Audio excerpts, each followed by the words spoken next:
Comment parler de manipulation à un enfant sans lui faire peur?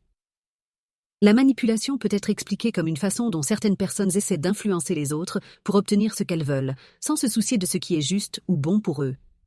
Expliquer la manipulation avec des mots simples. Un enfant comprend mieux les concepts abstraits lorsqu'on les associe à des situations concrètes. Il est important de lui expliquer que la manipulation est une manière d'influencer quelqu'un pour lui faire faire quelque chose qu'il n'aurait pas voulu faire naturellement. Il peut s'agir de faire pression en utilisant la peur.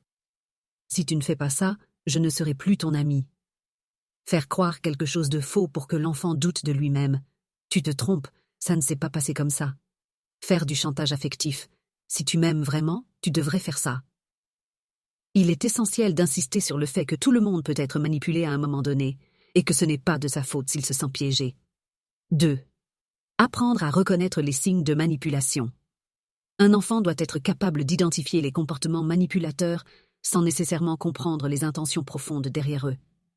Les signes les plus courants sont se sentir obligé de faire quelque chose qui ne lui plaît pas, se sentir coupable sans raison valable, douter de sa mémoire ou de ses ressentis après qu'une personne lui a dit le contraire, avoir peur qu'on le rejette ou qu'on le punisse s'il ne fait pas ce qu'on lui demande. L'enfant doit comprendre que lorsqu'une situation le met mal à l'aise, il a le droit de dire non et de parler à un adulte de confiance. 3. Lui donner des clés. Pour réagir. L'objectif est que l'enfant sache qu'il n'est jamais seul face à une tentative de manipulation. S'il sent qu'il est manipulé, il peut dire non avec assurance, prendre du recul et réfléchir avant d'agir, se confier à un adulte bienveillant. Il est essentiel de lui rappeler qu'il ne doit pas avoir peur de parler, même si le manipulateur lui dit que personne ne le croira ou qu'il risque d'être puni. 4. Renforcer sa confiance en lui. Un enfant qui a confiance en lui est moins vulnérable à la manipulation.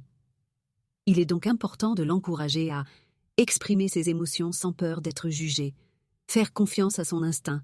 S'il sent qu'une situation est injuste, il doit l'écouter, se souvenir qu'il a de la valeur et que personne ne doit lui faire croire le contraire. L'enfant n'a pas besoin de craindre la manipulation. Il a juste besoin de savoir qu'il peut y faire face. Abonne-toi et rejoins la communauté Empower Moms